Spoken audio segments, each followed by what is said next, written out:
Halo, welcome back to my channel. Dan mungkin kalian udah baca dari judulnya. Di video kali ini gue akan curhat. Jadi gue sekarang lagi hamil, udah trimester ketiga, dan dalam waktu kurang dari 1 bulan gue akan melahirkan. Dan ya, gue akan melahirkan di tengah-tengah pandemik COVID-19 atau coronavirus ini. Gue panik, khawatir, kayak banyak banget kayak rasanya yang gue pikirin. Cuman ya gue nggak bisa ngomong sama siapa-siapa. Maksudnya ya gue ngomong sama suami gue, tapi gue juga gak mau bikin orang lain tambah panik gitu. Tapi sejujurnya, dan gue yakin banyak banget ibu-ibu di sana atau kalian yang nonton ini juga sebenarnya khawatir atau panik. Yang bikin gue khawatir adalah karena di Indonesia kan kasarnya nih baru mulai, sementara di luar negeri pemerintahnya udah take action dari bulan-bulan sebelumnya, dan Indonesia mungkin baru. Dan nanti di saat gue lahiran nanti, gue rasa ini belum selesai gitu. Untuk sekarang gue udah self quarantine udah hampir 2 minggu. Mungkin sebelum gubernur kita Pak Anies bilang untuk self quarantine, gue udah inisiatif mengurangi kegiatan di luar dan kebanyakan di rumah. Kenapa? Karena ya satu, gue punya anak yang kecil, anak balita, jadi gue lebih membatasi aja gitu. Dan ya gue juga lagi hamil kan, gue gak mungkin pecicilan kesana kemari juga. Selama 2 minggu ini gue cuman keluar 3 kali karena urusan yang penting banget. Satu ke apotik, dan satu lagi gue harus belanja di supermarket. Gue biasanya belanja online, tapi kemarin itu jadi belanja online kayak tempat beli buah seger gitu-gitu kayaknya udah mulai rame banget yang beli, jadi pilihan buahnya tuh dikit banget. Jadi gue mau gak mau gue harus ke supermarket. Gue nggak khawatir soal makanan atau barang-barang gitu, enggak sih. Bener-bener lebih ke ya gue lahiran gimana nanti gitu. Kalau untuk barang-barang, gue sendiri gue nggak yang nyetok 30 box atau makanan berdus-dus mie, enggak, sama sekali enggak. Yang penting keluarga gue bisa makan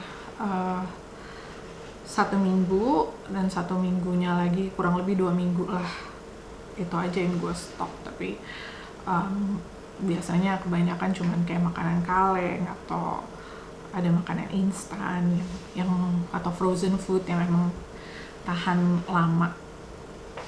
Dan gue lebih khawatir ya cenderung nanti gimana gue lahiran. Kenapa gitu? Soalnya pertama, rumah sakit gue itu rumah sakit swasta umum. Ya kalau kita tahu kan, rumah sakit umum itu ya yang datang semua orang dengan berbagai macam penyakit gitu. Dan gue dengar sekarang pun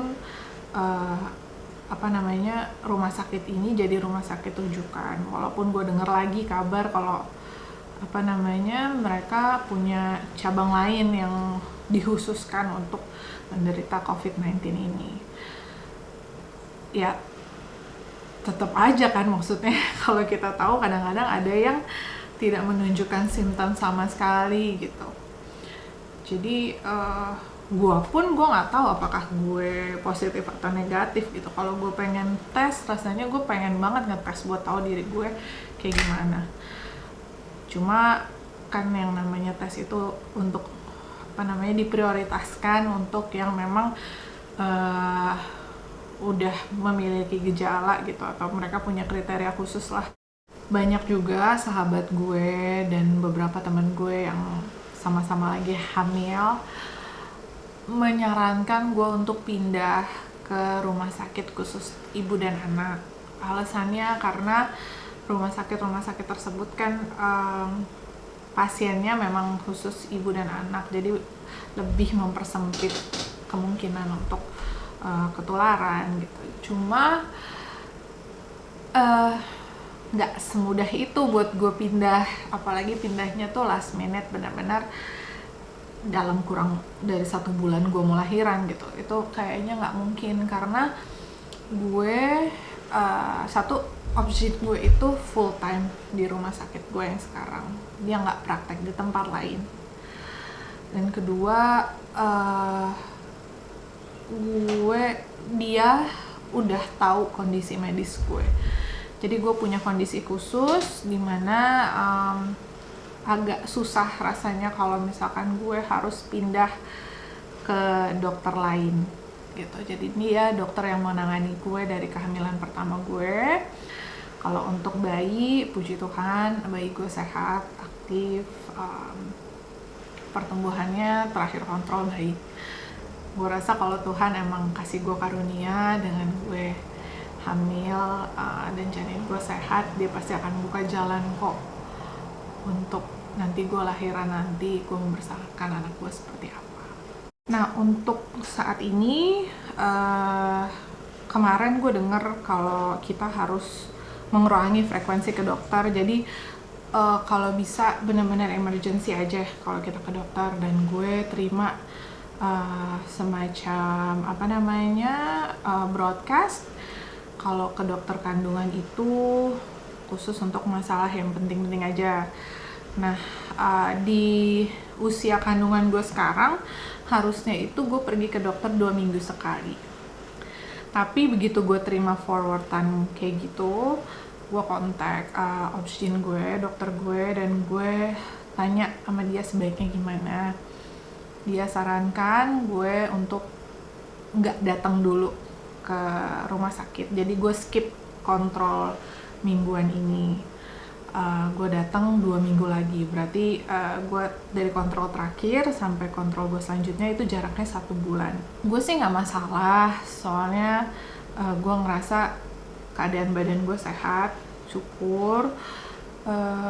Bayi gue juga aktif, dan tiap hari kalau dia udah nggak gerak gue yang gangguin.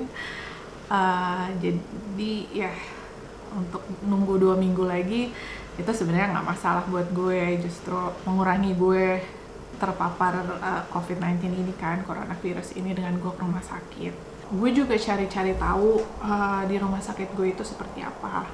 Untuk sekarang update-nya, karena hitungannya rumah sakit umum, jadi nanti kalau misalkan lahiran, SOP-nya itu cuman ditemenin oleh 1 penjaga dan tidak ada yang boleh menjenguk dari luar.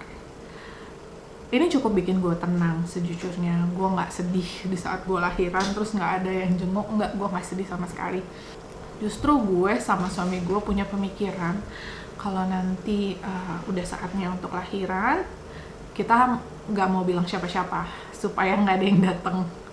Tapi kalau memang dari rumah sakit ada semacam peraturan kayak gitu, gue justru lebih tenang gitu, karena nggak cuma gue aja yang dibatasin, jadi pasien lain juga dibatasin gitu. Jadi kemungkinan untuk pasien yang ada di situ terus terpapar ada carrier dari luar akan lebih dipersempit. Tapi again, kemarin ada berita tentang bayi 1,5 bulan yang kena COVID-19 ini, positif COVID-19. Itu gue gak kebayang sih, amit-amit, bener-bener amit-amit itu nanti kejadian, gue gak tahu sih mesti gimana. Anyway, amit-amit. Dan gue juga sempat nonton videonya Dokter Aman. Kalau misalkan bayi lahiran tuh kadang-kadang ada kontrol yang 10 hari, beberapa hari seperti itu. Cuma kemarin disarankan untuk nanti supaya tunggu bayi 1 bulan untuk kontrol selanjutnya, kecuali ada indikasi medis lain yang emang emergency untuk dibawa. Itu cukup bikin tenang, tapi gue tahu nanti gue harus update lagi dengan dokter anak yang gue pilih. Selebihnya gue cuman bisa berusaha untuk jaga kesehatan keluarga gue selain self quarantine itu gitu. Jadi gue usaha kasih yang terbaik buat gue, bayi gue, anak gue, dan suami gue. Jadi supaya ya kita tetap sehat gitu. Tindakan-tindakan pencegahan juga gue lakukan di rumah.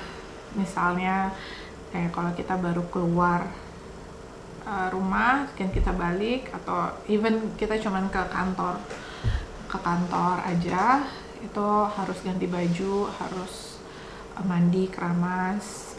Jadi benar-benar keadaan di rumah gue itu bersih.